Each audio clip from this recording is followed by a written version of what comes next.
रहे थे। अब यहाँ पे हम लोग पढ़ेंगे कि भैया एटम्स आपस में कैसे जुड़ के एक मॉलिक्यूल बनाते हैं। ठीक है, आ रही बात समझ में, है ना।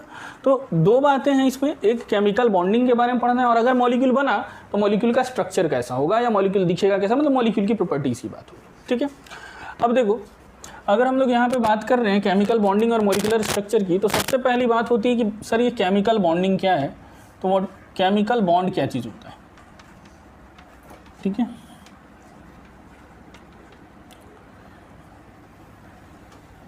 तो मोस्ट easiest definition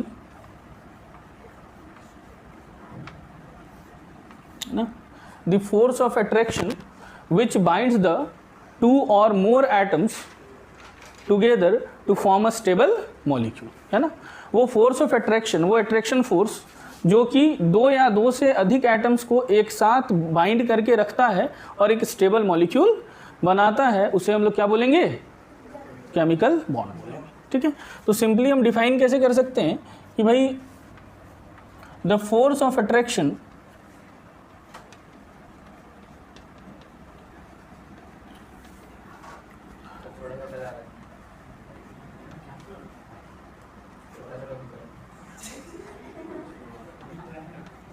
वो ठीक हो जाएगा। ठीक है, वो ठीक हो जाएगा, ठीक है ना। The force of attraction which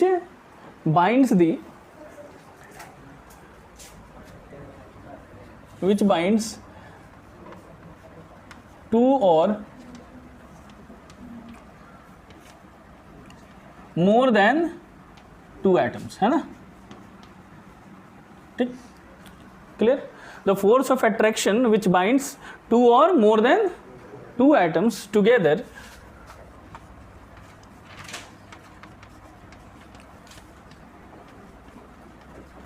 to form a stable molecule। ठीक है सत्यम। अब क्या है बात कि भाई दो या दो से अधिक एटम्स के बीच में, ठीक है, वो फोर्स ऑफ अट्रैक्शन जो कि दो या दो से अधिक एटम्स को आपस में बाइंड करके रखता है और एक स्टेबल मॉलिक्यूल बनाता है। ठीक है, उसी को हम लोग क्या बोलेंगे, केमिकल बॉन्ड। ठीक, is known as chemical bond. ठीक,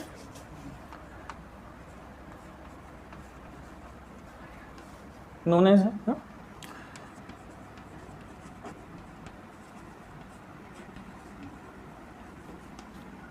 is known as chemical bond. ठीक, अब यार ये जो फोर्स ऑफ अट्रैक्शन है जो कि एटम्स को आपस में बाइंड करके रखा है, ठीक है, तो ये एक तरह का होते नहीं है। ठीक है, तो भैया कई तरह के केमिकल बॉन्ड्स हैं, है ना। तो पहले हम लोग केमिकल बॉन्ड की डेफिनेशन को समझ लेंगे। केमिकल बॉन्ड क्या होता है, जो एक या एक से अधिक एटम को आपस में बाइंड करके रखा है।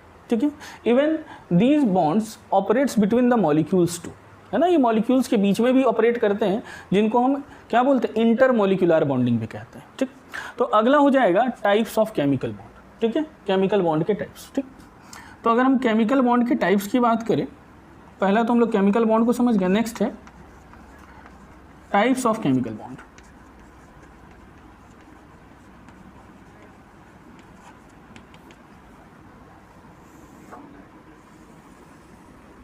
अब देखो जी, ये केमिकल बॉन्ड शुरुआत में हम मेनली इन्हें दो कैटेगरी में डिवाइड करेंगे। पहला हो जाएगा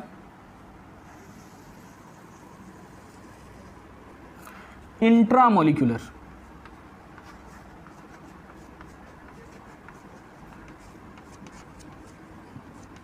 इंट्रामोलिक्यूलर मतलब with in the molecule. Intra का मतलब विद इन, है ना, मतलब मॉलिक्यूल के अंदर। ठीक, और दूसरा होगा इंटरमोलिक्यूलर।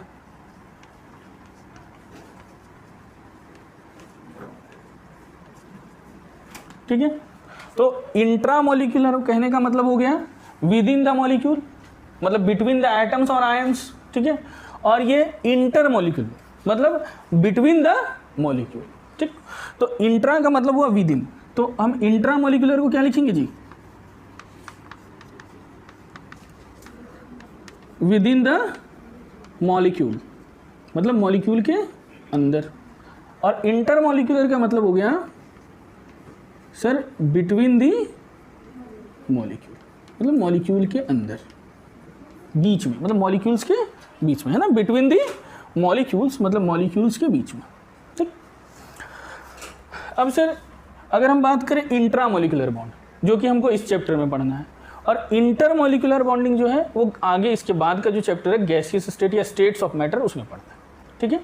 क्योंकि देखो इंट्रामोलिकुलर बॉन्ड जो है ये बताएगा कि how the atoms combine together to form a molecule, और जो इंटरमोलिकुलर बॉन्डिंग है ये बताएगा कि मॉलिक्यूल्स के बीच में आपस की बॉन्डिंग कैसी है, जो कि उसका फिजिकल स्टेट डिटरमाइन करता है। जैसे हम लोग छोटे बच्चे वाले क्लास में पढ़ते हैं कि अगर मॉलिक्यूल के बीच का बॉन्ड स्ट्रांग है तो सॉलिड है ना, थोड़ा वीक है तो मॉडरेट है तो लिक्विड है, बहुत वीक हो गया तो गैस, ठीक है।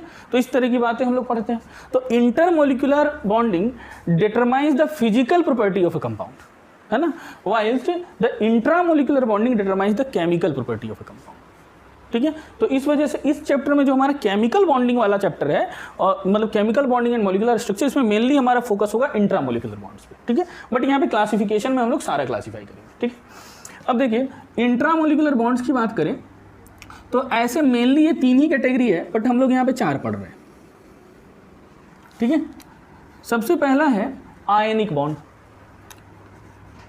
जो कि आयंस के बीच लगेगा, है तो मॉलिक्यूल के अंदर ही, है ना। तो पहला हुआ ionic bond between a cation and an ion, ठीक। नेक्स्ट है मेटालिक बॉन्ड,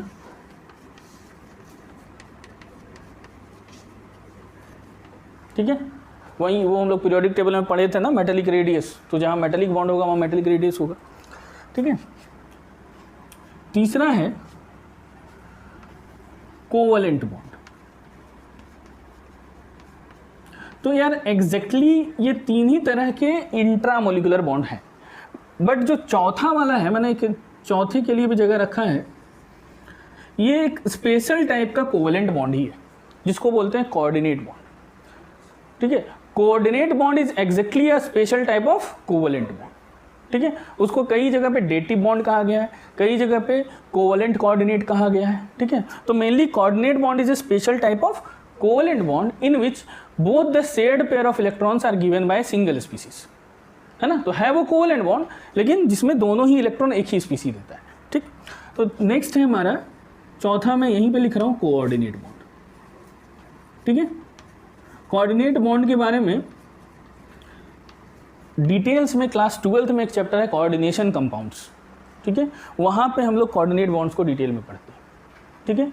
यहाँ पे जो हमारा मेन फोकस होगा वो आयनिक, मेटालिक और कोवलेंट बॉन्ड में होगा। इवन आयनिक और मेटालिक बहुत छोटा पार्ट है, मेन जो पार्ट है वो कोवलेंट बॉन्ड है, और मेन पार्ट कोवलेंट बॉन्ड में भी कोवलेंट बॉन्ड की थियरीज, ठीक है। कौन कौन सी थियरी कोवलेंट बॉन्ड की थी? सबसे पहले आया लुईस का थ्योरी, लुईस के बाद आया VSEPR, valence shell electron pair repulsion theory, उसके बाद आया VBT, वैलेंस बॉन्ड थ्योरी, है ना, और फिर लास्ट में जाके आया मॉलिक्यूलर ऑर्बिटल थ्योरी, ठीक है।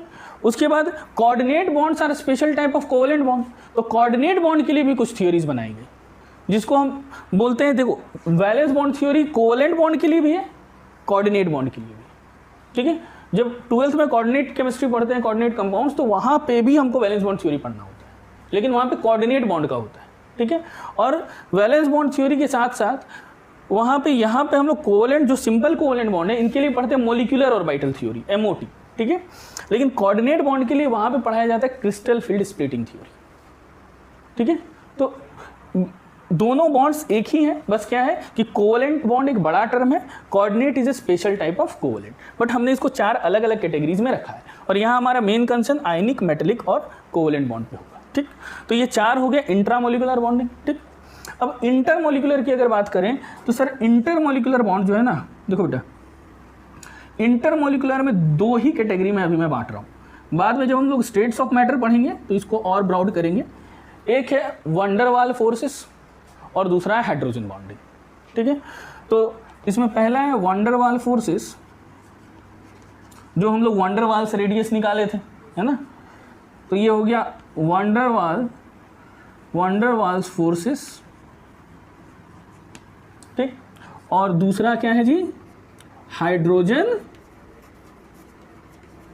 बॉन्डिंग। ठीक, बाकी फिर जब हम लोग स्टेट्स ऑफ मैटर पढ़ेंगे तो पढ़ेंगे कि ये वंडरवाल फोर्सेस भी जो हैं, है ना, आया बात समझ में, ये वंडरवाल फोर्सेस के भी अलग अलग टाइप है। इनमें हम लोग 3 टाइप पढ़ेंगे, है ना। 3 टाइप कौन कौन से होंगे? डिस्पर्सन फोर्सेस या लंडन फोर्सेस उसी को कहते हैं।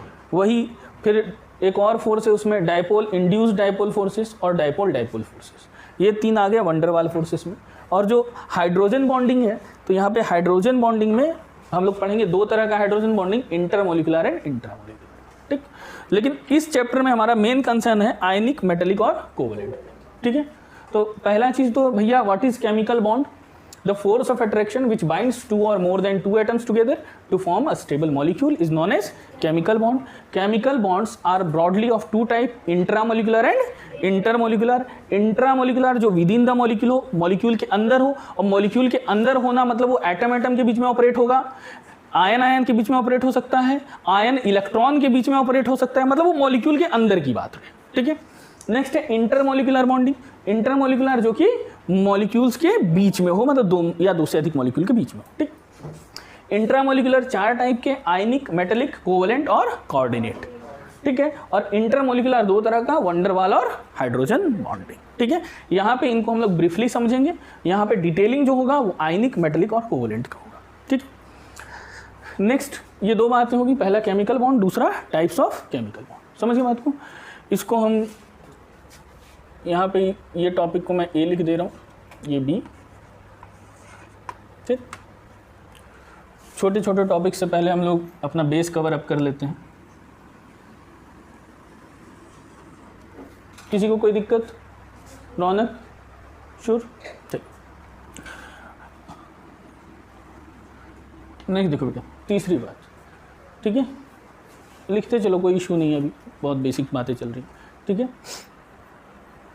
तीसरा पार्ट जो हमारे यहाँ पे आएगा, ठीक है, वो है reasons of formation of bond या केमिकल बॉन्ड। ठीक है, मतलब केमिकल बॉन्ड क्यों बने या क्यों बनेंगे। ठीक है, केमिकल बॉन्ड बनने का रीज़न क्या है। ठीक है, लिख लो, पहले इधर कवर कर लो।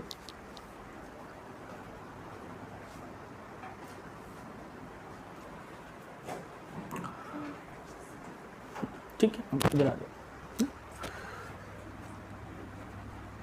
इसे हम लोग हेडिंग दे दें कॉज ऑफ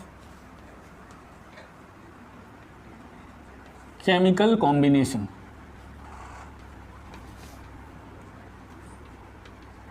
केमिकल कॉम्बिनेशन कहने का मतलब बॉन्ड फॉर्मेशन, है ना। तो बॉन्ड फॉर्म होने के reasons, cause of chemical combination. ठीक है,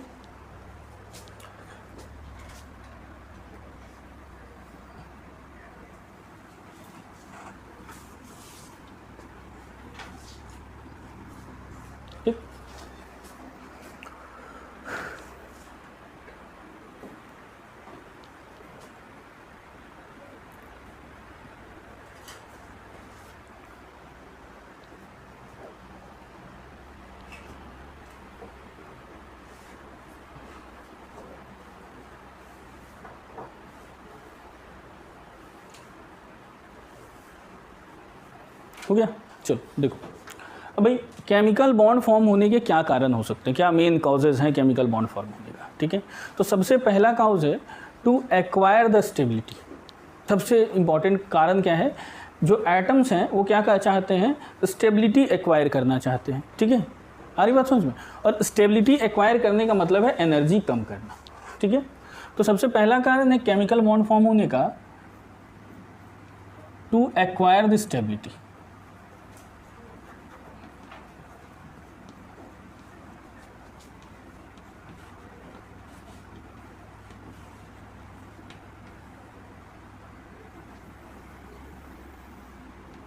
ठीक है, अब बात को समझना।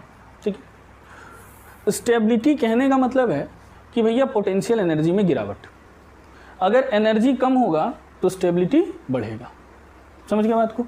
ठीक है, तो सर हम क्या समझ सकते हैं कि स्टेबिलिटी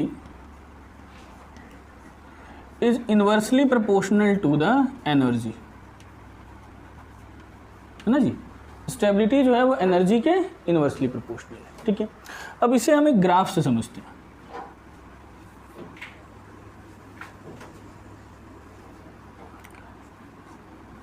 कि सर जब दो एटम्स पास आते हैं तो क्या होता है।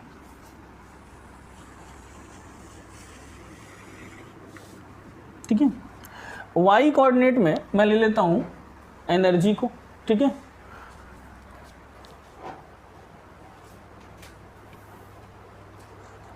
वाई कोऑर्डिनेट में एनर्जी है। ठीक है, और एनर्जी यहाँ पे हम लोग यूनिट ले लेंगे किलो जूल में, है बात समझ में। और इसको ले लो किलो जूल पर मोल, क्योंकि हम लोग एटम्स और मॉलिक्यूल के रिस्पेक्ट में इसको कर रहे हैं, तो ये हो गया किलो जूल पर मोल। ठीक, और एक्स कोऑर्डिनेट में हमारा रहेगा इंटर एटॉमिक डिस्टेंस या इंटर न्यूक्लियर डिस्टेंस ले लो, क्योंकि एटम के डिस्टेंस का तो कोई पता आता होता नहीं। ठीक है, तो हम न्यूक्लियस के बीच के डिस्टेंस की बात करेंगे। ठीक है, तो यहाँ पे है इंटर न्यूक्लियर डिस्टेंस।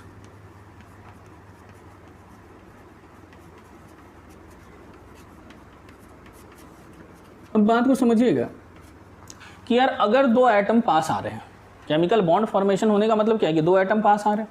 ठीक है, तो सर जब दो एटम्स पास आ रहे हैं ना, तो वहाँ पे दो तरह के फोर्स ऑपरेट करेंगे। When two atoms comes closer to each other, है ना, वहाँ दो तरह के फोर्सेस हैं। ठीक है, there are two operating forces. पहला कि भाई दोनों के न्यूक्लियस एक दूसरे के न्यूक्लियस को रिपेल करेंगे, क्योंकि दोनों का न्यूक्लियस पॉजिटिवली चार्ज्ड है। और दूसरा फोर्स कि भाई एक एटम का न्यूक्लियस दूसरे के इलेक्ट्रॉन को अट्रैक्ट करेगा। ठीक, और दूसरे का न्यूक्लियस पहले के इलेक्ट्रॉन को अट्रैक्ट करेगा। ठीक, आई बात समझ में। और एक तीसरा फोर्स भी पॉसिबल है कि दोनों के इलेक्ट्रॉन के बीच में रिपल्शन होगा। बात समझ में आई। तो मतलब यहाँ पे जो फोर्सेस ऑपरेट हो रहे हैं वो तीन तरह के फोर्सेस ऑपरेट होंगे। बात समझ में आए। तो भैया जब भी दो एटम्स आपस में क्लोज आते हैं तो वहाँ पे फोर्सेस कौन कौन से ऑपरेट हो रहे हैं, तीन तरह के फोर्सेस ऑपरेट हो रहे। व्हेन, इसको एक बुलेट पॉइंट दे देते हैं, व्हेन टू एटम्स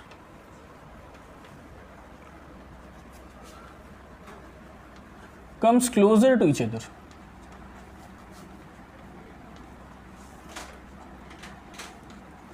है ना। ठीक है, जब दो एटम क्या हो रहे हैं आपस में एक दूसरे के क्लोज आ रहे हैं। ठीक है, three possible forces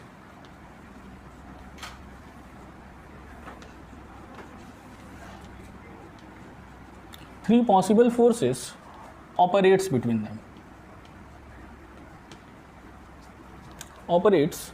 between them,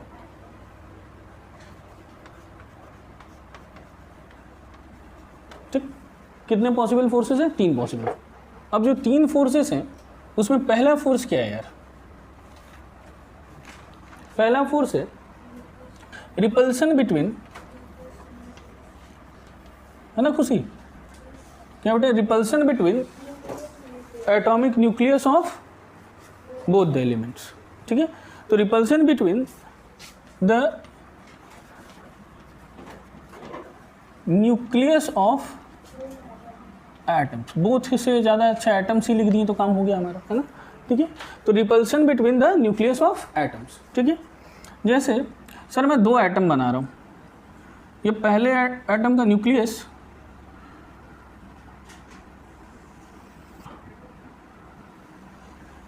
और ये हो गया बेटा पूरा एटम।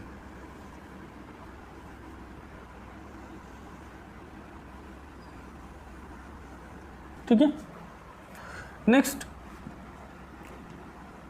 ये दूसरे एटम का न्यूक्लियस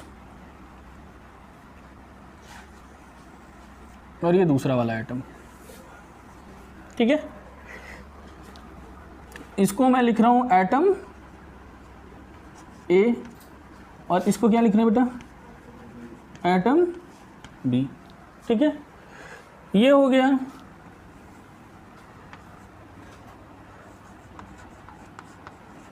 न्यूक्लियस ऑफ एटम ए।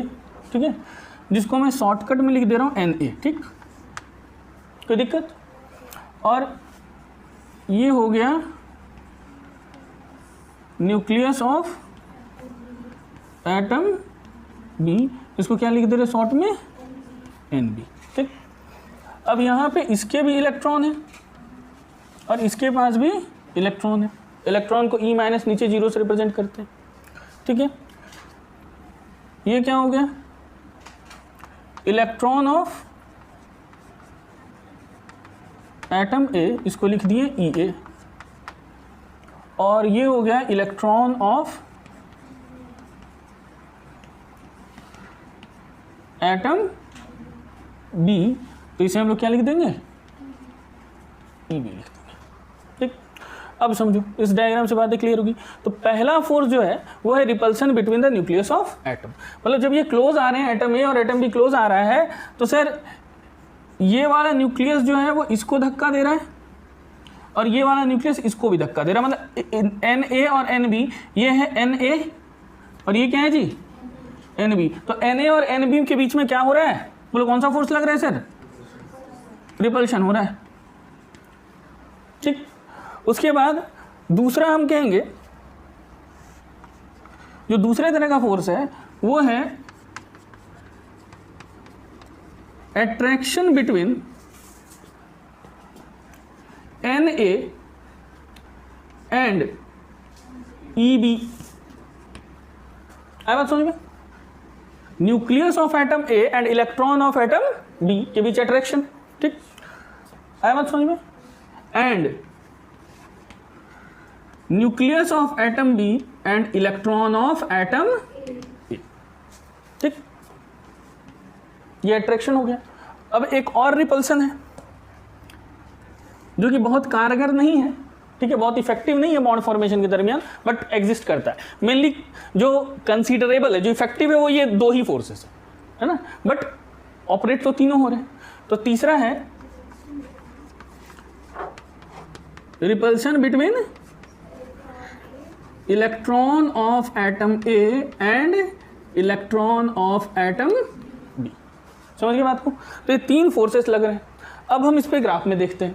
तो भाई जब रिपल्सिव फोर्सेस बढ़ रहे हैं, बात को समझना कि सर जब रिपल्सिव, बहुत इंपॉर्टेंट बात है कि जब रिपल्सिव फोर्सेस ज़्यादा है तो इसका मतलब एटम्स दूर जाएंगे, बॉन्ड फॉर्म होने की टेंडेंसी कम होती चली जाएगी।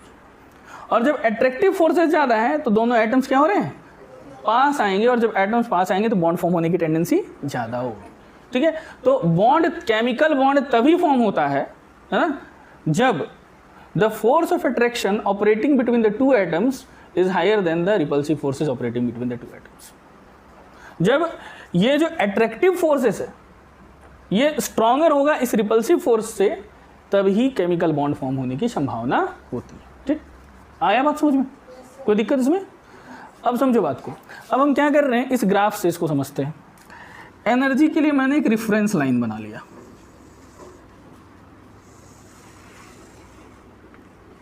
ठीक है, वाई कोऑर्डिनेट में हमने एक स्ट्रेट लाइन बना लिया, एक रेफरेंस लाइन बना लिया। ठीक है, अब हम क्या करेंगे कि सर तीन डिफरेंट स्टेज में एटम को देखेंगे। एक, जब एटम सेपरेटेड है, मतलब एक एटम को दूसरे एटम से कोई लेना देना नहीं है। दूसरा, जब वो एटम क्लोज आ गया। और तीसरा सीन, जब बॉन्ड बन गया। ठीक है, तो पहला पार्ट हम लोग देखेंगे कि दो एटम्स जो हैं ये काफ़ी दूरी में है, मतलब ये दोनों एटम्स जो हैं वो क्या है, सेपरेट है, इसको इससे कोई लेना देना नहीं, इसको इससे कोई लेना देना नहीं। ठीक, दूसरा पार्ट हम देख रहे हैं कि जब ये एटम्स क्या हो गए, क्लोज आ गए एक दूसरे के, मतलब एक दूसरे से को अट्रैक्ट कर रहे हैं। ठीक है, और तीसरा सीन कब क्या होगा कि ये एटम्स के बीच में बॉन्डिंग हो गई। ठीक है, आया बात समझ में। अब यहाँ पे इंटरन्यूक्लियर डिस्टेंस है, तो देखो यहाँ पे इंटरन्यूक्लियर डिस्टेंस सबसे ज़्यादा है क्योंकि एटम सेपरेटेड है, न्यूक्लियस बहुत दूर है। यहाँ पे इंटरन्यूक्लियर डिस्टेंस ठीक ठाक है, मॉडरेट है, क्योंकि दोनों को एक दूसरे का प्रभाव अब इफेक्टिव होने लगा है। और तीसरा बात हम देख रहे हैं कि अब तो यहाँ पे बॉन्ड ही बन गया, तो मतलब इंटरन्यूक्लियर डिस्टेंस सबसे कम है। ठीक है, अब क्या होगा जब हम एनर्जी की बात करेंगे। ठीक है, तो ये एनर्जी का ग्राफ कुछ इस तरह से ऑब्जर्व हुआ है।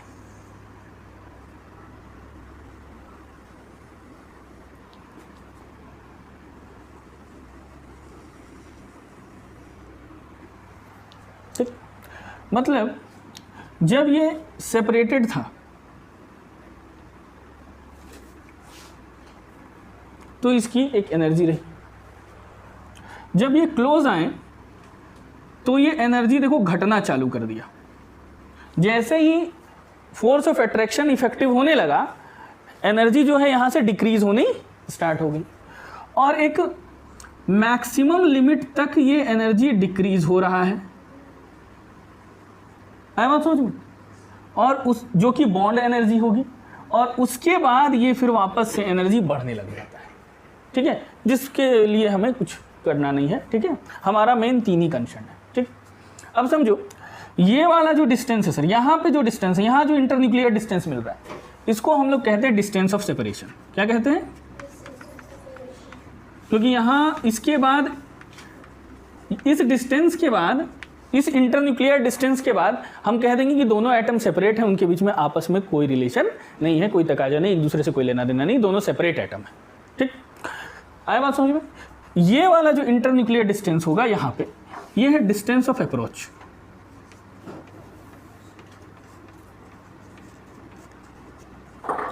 मतलब एक दूसरे को अप्रोच करने लगा कि चलो बॉन्ड बनाए, चलो बॉन्ड बनाए। ठीक है, तो यहाँ पे अप्रोच होने लगा। समझ गए बात को? क्लियर? और ये वाला जो डिस्टेंस हो जाएगा, ये यहाँ पे जो डिस्टेंस आपको मिल रहा है, ये जो इंटरन्यूक्लियर डिस्टेंस की जो वैल्यू है, जैसे यहाँ पे जो डिस्टेंस आया इंटरन्यूक्लियर, ये डिस्टेंस ऑफ अप्रोच हुआ। यहाँ पे देखो ये जो डिस्टेंस आएगा, ये डिस्टेंस हुआ डिस्टेंस ऑफ सेपरेशन। और यहाँ पे ये वाला जो डिस्टेंस होगा, ये कहलाएगा बॉन्ड लेंथ। आया बात उसमें? ये वाला डिस्टेंस हुआ, जैसे समझो सर यहाँ से यहाँ तक का डिस्टेंस, ये क्या कहलाया? Bond length. फिर यहाँ से लेके ये वाला जो डिस्टेंस हुआ, वो डिस्टेंस ऑफ अप्रोच। और यहाँ से लेके ये वाला जो डिस्टेंस हुआ, वो कहलाया डिस्टेंस ऑफ सेपरेशन। समझे बात को? और एनर्जी की बात करें तो ये वाली एनर्जी, यहाँ पे तो बॉन्ड फॉर्म हुआ है, तो ये वाली एनर्जी कहलाती है बॉन्ड एनर्जी, है ना? और कम से कम अगर आपको इन दोनों एटम को सेपरेट करना है तो आपको कम से कम इतनी एनर्जी तो देनी ही पड़ेगी इसको सेपरेट करने के लिए। आया बात समझ में? ठीक है, तो ये हो गया बॉन्ड एनर्जी। अब समझिए ध्यान से, मैंने क्या बातें कही कि सर पहले एटम दूर दूर था, फिर ये इतना पास आया कि एक दूसरे के फोर्सेस को दोनों फील करने लगे, दोनों के आपस के फोर्सेस एक दूसरे को इफेक्ट करने लगे। ठीक, चाहे अट्रैक्टिव या रिपल्सिव। जब अट्रैक्टिव फोर्स डोमिनेट हो गया, तो अट्रैक्टिव फोर्स डोमिनेट हो गया तो बॉन्ड बन गया। बॉन्ड तभी बनेगा जब अट्रैक्टिव फोर्स डोमिनेट होगा। अब अट्रैक्टिव फोर्स के डोमिनेट होने की वजह से क्या होने लगा? जब अट्रैक्टिव फोर्स डोमिनेट होने लगा तो ये क्लोज आने लगे। अब ये जब क्लोज आने लगा तो एनर्जी जो है वो क्या होने लगा? डिक्रीज होने लगा। और यहाँ पे एनर्जी मैक्सिमम डिक्रीज कर गई, मतलब यहाँ पे दोनों एटम सबसे ज़्यादा स्टेबल है, क्योंकि stability is inversely proportional to energy. और यहाँ पे जब ये सबसे ज़्यादा स्टेबल हो गया, then the atoms combine together to form a stable molecule. आगे बात समझ में? And hence the chemical bond formed. Clear है? चलो नोट कर लो। देखो अब समझिए बात को, अगर हम एटम को बॉन्ड बनने के बाद भी और क्लोज ले आएंगे तो उसका मतलब क्या होगी? न्यूक्लियस क्लोज आने लग गए, अब रिपल्सन बहुत डोमिनेट होने लगेगा। ठीक है, तब एनर्जी बढ़ने लग जाएगी। ठीक है, वो एक अलग बात है। हा? जो केमिकल कॉम्बिनेशन हो रहा है उसका पहला कॉल हमने लिखा है टू एक्वायर द स्टेबिलिटी। ठीक है, तो भाई दो तरह के फोर्सेस थे, एक अट्रैक्शन और एक रिपल्शन। ठीक है, तो जब भी अट्रैक्शन फोर्स डोमिनेट किया, आई बात समझो, तो स्टेबिलिटी डोमिनेट कर गई, और स्टेबिलिटी डोमिनेट कर गई तो एनर्जी डिक्रीज कर गई। आगे बात समझ में? चलिए, अगर हम दूसरे कॉज की बात करें, केमिकल कॉम्बिनेशन का दूसरा कारण, ठीक है, तो केमिकल कॉम्बिनेशन का जो हमारा दूसरा रीज़न होगा, ठीक है, ठीक, तो दूसरा रीज़न हमारा केमिकल कॉम्बिनेशन का हम कह सकते हैं कि सर केमिकल कॉम्बिनेशन का दूसरा रीज़न हमारे पास है to acquire the noble gas configuration, है कि नहीं? Because all atoms combines together to form molecule, but the noble gases do not combine together. इसका मतलब क्या है कि नोबल गैस कन्फिग्रेशन अगर आ गया तो अब आगे बॉन्ड बनाने की कोई आवश्यकता नहीं है। ठीक है, तो दूसरा कारण है to acquire the noble gas configuration.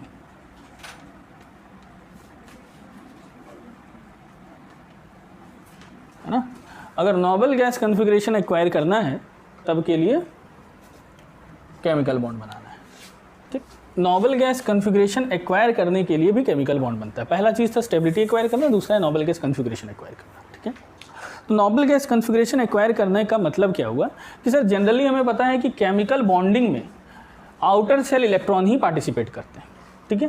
तो सबसे पहली चीज़ में क्या है कि भाई ओनली आउटर सेल इलेक्ट्रॉन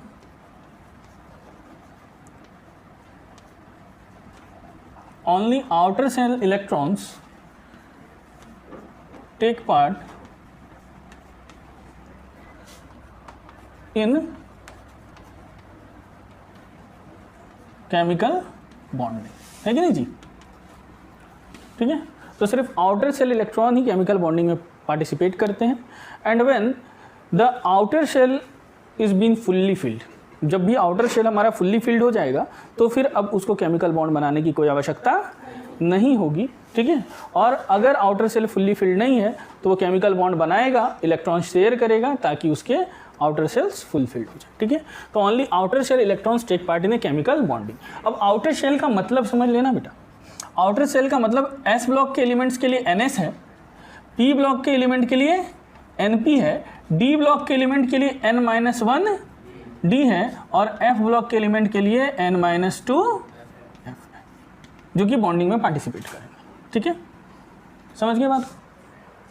तो इन ऑर्बिटल्स में when these orbitals get fully filled, है ना, the atoms combines together to fulfil these orbitals और देयर वैलेंस शेल्स, ठीक है। तो only the outer shell electron take part in a chemical bonding, है ना, and atoms combine together, atoms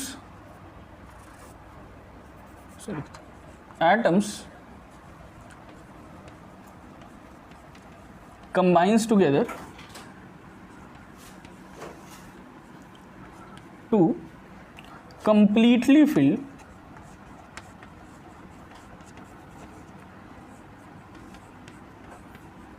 their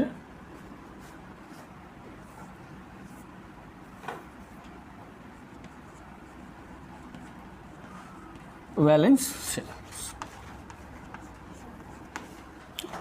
तो ये दूसरा कारण है, बस दो ही कारण है ना, या कॉज कह लो, ठीक है, केमिकल कॉम्बिनेशन के, ठीक है। तो ये दो हो गए केमिकल कॉम्बिनेशन के कॉज, इतना लिख लो। ये हमारा इंट्रोडक्टरी पार्ट है केमिकल बॉन्डिंग का, ठीक है। ये हमारा हो जा रहा है आयनिक बॉन्ड।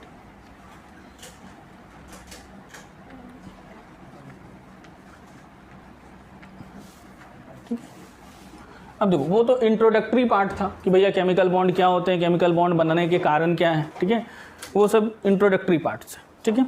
अब हम मेन पार्ट की बात करते हैं तो यहाँ से हमारा मेन टॉपिक शुरू हो जाता है आयनिक बॉन्ड से, ठीक। अब सर आयनिक बॉन्ड क्या है, ठीक। तो आयनिक बॉन्ड एक तरह का इंट्रामोलिकुलर बॉन्ड है, मतलब ये एटम के अंदर, मतलब क्या है, ये मॉलिक्यूल के अंदर का बॉन्ड है, ठीक है। अरे बात समझ में, है ना। तो ये विद इन द मॉलिक्यूल वाला बॉन्ड है।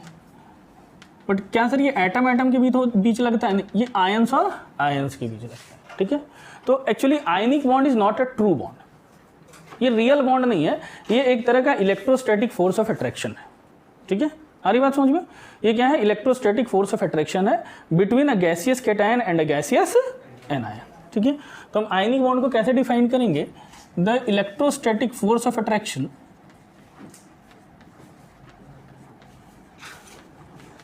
the electrostatic force of attraction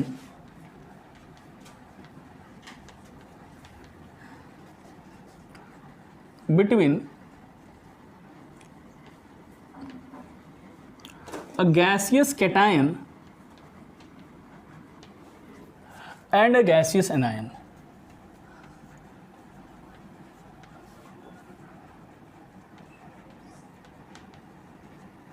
ठीक है, is known as ionic bond, ठीक। एक गैसियस कैटायन और एक गैसियस एनायन के बीच जो इलेक्ट्रोस्टैटिक फोर्स ऑफ अट्रैक्शन है उसी को हम लोग क्या कहते हैं जी? आयनिक बॉन्ड कहते हैं। मतलब ये टी है और ये भी टी है, ठीक। चलो ठीक, होता है, कोई नो इश्यूज, ठीक। तो क्या है जी कि the electrostatic force of attraction between a gaseous cation and a gaseous anion is known as ionic bond. एक गैसियस कैटायन और एक गैसियस एनायन के बीच जो इलेक्ट्रोस्टैटिक फोर्स है वो क्या कहलाता है? Ionic bond. बट सर एक यहाँ पे एक नॉर्मल सा कॉमन सेंस का क्वेश्चन उठता है कि सर हम लोगों को पता है कि NaCl एक आयनिक कंपाउंड है, लेकिन NaCl बनता है कैसे सर? सोडियम सॉलिड है, मेटल है, सॉलिड मेटल है, भले सॉफ्ट मेटल है बट है तो सॉलिड, ठीक। और Cl जो है वो डाइक्लोराइड गैस के फॉर्म में नेचर में एग्जिस्ट करता है, और वही दोनों कंबाइन करके NaCl सॉलिड बनाता है, ठीक है। तो सर दोनों में कोई तो गैस है नहीं, बट आप कह रहे हैं कि ये गैसियस कैटायन और गैसियस एनायन के बीच लगने वाला फोर्स है, तो फिर NaCl कैसे बनता है? अरे बात समझ में, ठीक है। तो हम जैसे ही इस प्रश्न को हम अगर समझ पाएँ और कि भाई कैसे एक सॉलिड और एक गैस मिल के एक सॉलिड आयनिक कंपाउंड बना रहा है, अगर इस चीज़ को हम समझ लेते हैं तो इसका मतलब हमें आयनिक बॉन्ड का पूरा कॉन्सेप्ट समझ में आ जाएगा कि आयनिक बॉन्ड क्या चीज़ है, ठीक है। तो exactly ionic bond is really a force of attraction operating between a gaseous cation and a gaseous anion, इसमें कोई दो राय नहीं है, ठीक है। मतलब सर अगर हम ऐसा समझें तो ठीक है, होगा क्या कि एक हमारे पास आयन है, ठीक है। अगर मैं इसको Na+ का आयन मानूं तो ये Na+ गैस ही होना चाहिए, ठीक है। और दूसरा मैं मान रहा हूँ Cl, और हम लोग पढ़े हुए हैं यार, आप लोगों को याद होगा पीरियोडिक टेबल अभी भी खत्म हुआ है कि सर एनायन का साइज हमेशा कैटायन से बड़ा होता है, तो ये जो Cl- है ये भी क्या है बेटा? गैस होना चाहिए, और इनके बीच जो इलेक्ट्रोस्टैटिक फोर्स ऑफ अट्रैक्शन है ना, ये तो ये नेगेटिवली चार्ज्ड है और ये पॉजिटिवली चार्ज है, तो इनके बीच जो फोर्स ऑफ अट्रैक्शन लग रहा है, ये फोर्स ऑफ अट्रैक्शन ही क्या है? आयनिक बॉन्ड है,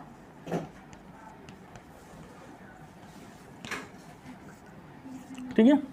अब सर हमें तो ये पता है कि जब भी ऐसा हुआ है तो जब भी NaCl बनता है जो कि एक आयनिक कंपाउंड है, तो वो Na जो है वो मेटल है, सॉलिड, ठीक है, और जो Cl2 है वो है गैस, नॉन मेटल, ठीक।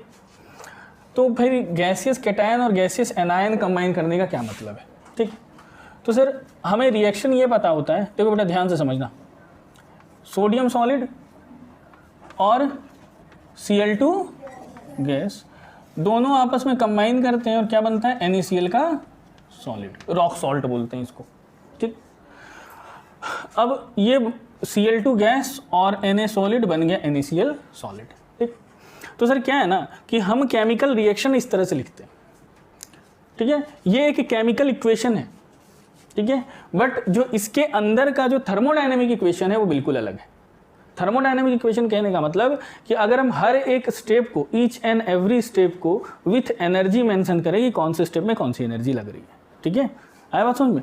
और इसी को कहा जाता है, बाद में हम लोग पढ़ेंगे थर्मोडायनेमिक्स में, इसको कहते हैं बोन-हाइमर साइकिल, ठीक है। अब देखो मामला क्या है सर, Na का सॉलिड और Cl2 का गैस कभी आपस में बॉन्ड नहीं बनाएगा। बॉन्ड बनाने के लिए तो आयन और कैटायन होने चाहिए, ये भी स्टेबल है और ये भी स्टेबल है, तो दोनों स्टेबल मॉलिक्यूल कभी भी बॉन्ड, आयनिक बॉन्ड नहीं बनाएगा। तो सबसे पहले हमें Na के सॉलिड को Na के गैस में चेंज करना पड़ेगा, और यहाँ पे जो एनर्जी रिक्वायर्ड है ये कहलाएगी enthalpy of sublimation, delta H of sublimation. समझे बात को? सब्लिमेशन कहने का मतलब सॉलिड टू गैस, ठीक। तो ये कहलाए इंथैल्पी ऑफ सब्लिमेशन। उसके बाद इस गैसियस एटम को हमें कन्वर्ट करना पड़ेगा किसमें? गैसियस कैटायन में। और भैया gaseous atom to gaseous cation में कन्वर्ट करने वाली एनर्जी को क्या कहते हैं? बोलो जी सत्यम। गैसियस एटम से गैसियस कैटायन में कन्वर्ट होने वाली एनर्जी, कौन सी एनर्जी गैसियस एटम को गैसियस कैटायन में कन्वर्ट करती है? हाँ बताओ, नहीं पता? आयनाइजेशन इंथैल्पी पढ़ा है ना, जब भी तो पीरियोडिक टेबल खत्म हुआ है, ठीक है। ये हुआ ionisation enthalpy, delta H I, ये हुआ आयनाइजेशन इंथैल्पी। आयनाइजेशन इंथैल्पी का डेफिनेशन क्या लिखे थे? The energy required to convert the gaseous atom into gaseous ion, उसी को आयनाइजेशन एंथैल्पी कहते हैं। ठीक, तो हमें मिल गया सोडियम का गैस। अब सर Cl2 है, अब Cl2 को पहले हमको Cl गैस में कन्वर्ट करना पड़ेगा। तो Cl2 है ना, तो Cl गैस में तो कन्वर्ट करना, मॉलिक्यूल से एटम में लाना पड़ेगा ना। तो मॉलिक्यूल से एटम में लाने के लिए हमें यहाँ पे लग गया इंथैल्पी ऑफ बॉन्ड डिसोसिएशन, ठीक है। लेकिन मैं इसको लिखूंगा कि half of the enthalpy of bond dissociation. क्यों हाफ लिखे हैं, उसका कारण ये है कि Cl2 से हमें 2 Cl मिल जाएगा, लेकिन हमको चाहिए कितना, एक ही Cl, इसलिए एनर्जी को भी मैंने आधा लिखा। ठीक, अगला Cl को किस में कन्वर्ट करना है जी, बताओ जी शुभम।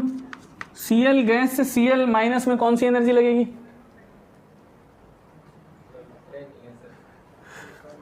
Electron gain enthalpy. पढ़े थे यार, gaseous atom to gaseous anion में कन्वर्ट करना है तो इलेक्ट्रॉन गेन इंथैल्पी, और गैसियस एटम से गैसियस कैटायन में कन्वर्ट करना है तो आयनाइजेशन इंथैल्पी। तो यहाँ पे लगेगा delta H of electron gain. ठीक, अब हमें मिल गया कौन सा, ठीक, दोनों गैस मिल गया। अब इनके बीच जो फोर्स ऑफ अट्रैक्शन होगा, ये फोर्स ऑफ अट्रैक्शन क्या कहलाएगा, आयोनिक बॉन्ड।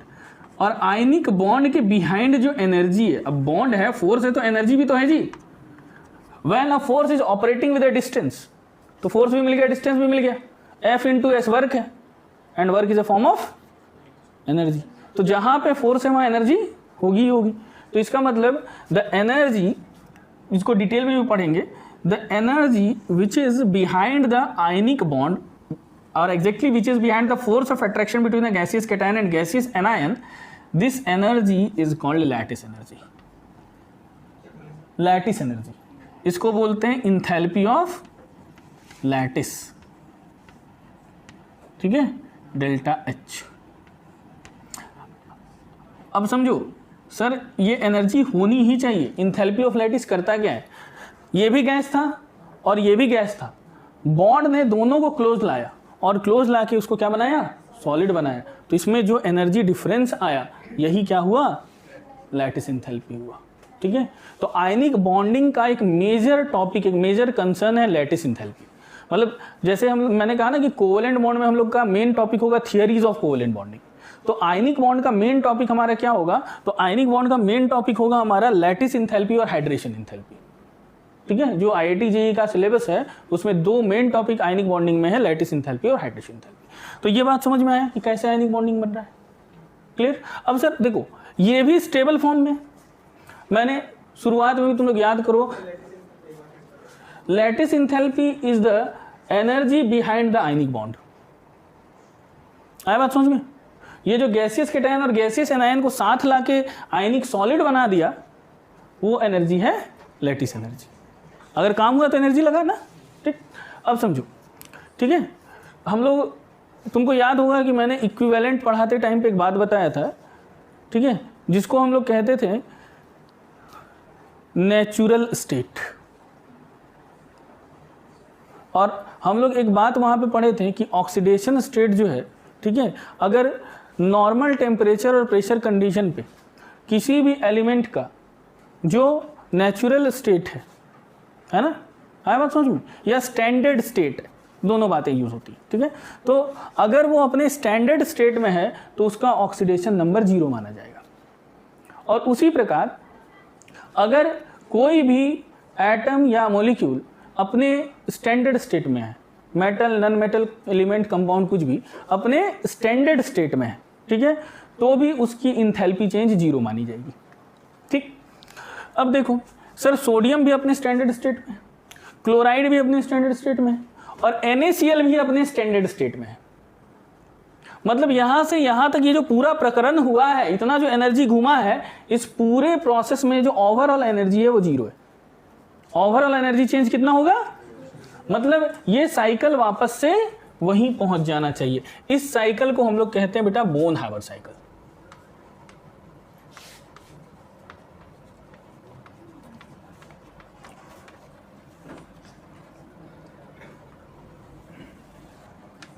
ठीक है, ये एक्चुअली है bone however cycle of NaCl, ऐसे लिख लो, ठीक है। इससे क्लियर हो गया हमारा कि आयनिक बॉन्डिंग कैसे बनता है, कैसे एक सॉलिड और गैस आपस में कंबाइन कर रहे हैं और एक फिर से सॉलिड NaCl बन रहा है।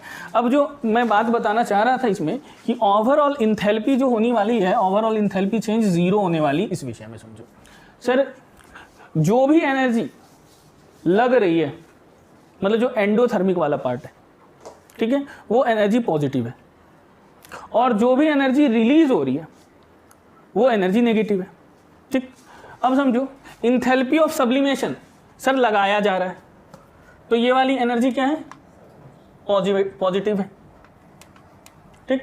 ये वाली एनर्जी आयनाइजेशन, ये भी देना पड़ रहा है ना जी, तो ये भी एनर्जी क्या है, बॉन्ड डिसोसिएशन, बॉन्ड डिसोसिएशन के लिए भी देना पड़ रहा है, ये पॉजिटिव है। लेकिन इलेक्ट्रॉन गेन वाली एनर्जी नेगेटिव है। हम लोग पढ़े इलेक्ट्रॉन गेन नेगेटिव होता है ना, तब तो इलेक्ट्रॉन एफिनिटी पॉजिटिव हो जाता है, ठीक। आया बात समझ में? तो अगर हम इसको ऐसे समझें पूरा, अगर इसको डिटेल में समझो, और सर लैटिस एनर्जी भी जो है, गैस की एनर्जी या आयन की एनर्जी हमेशा ज्यादा होगी इसके स्टैंडर्ड स्टेट से, क्योंकि ये सॉलिड है, गैस की एनर्जी तो सॉलिड से ज्यादा है, तो लैटिस एनर्जी भी क्या है बेटा, नेगेटिव है। अब ओवरऑल समझो sir, enthalpy of sublimation plus enthalpy of ionization plus half of enthalpy of bond dissociation plus, अच्छा प्लस का आप कहानी खत्म, माइनस क्या है जी, इंथैल्पी ऑफ इलेक्ट्रॉन गेन या electron gain enthalpy minus lattice energy या lattice enthalpy is equal to 0। तो अगर हमको लैटिस इंथैल्पी कभी कैलकुलेट करना होगा, पढ़ेंगे इसको भी हम लोग, तो sir lattice enthalpy will be equal to enthalpy of sublimation plus enthalpy of ionization plus half of the enthalpy of bond dissociation minus electron gain enthalpy। आया बात समझ में? और इतनी सारी एनर्जी, जो ये वैल्यू आ रही है वही लैटिस एनर्जी है, और यही रिस्पॉन्सिबल है इन दो गैसियस कैटायन और एनायन को सॉलिड बनाने के लिए, और यही एनर्जी है आयनिक बॉन्ड के पीछे। आया बात समझ में?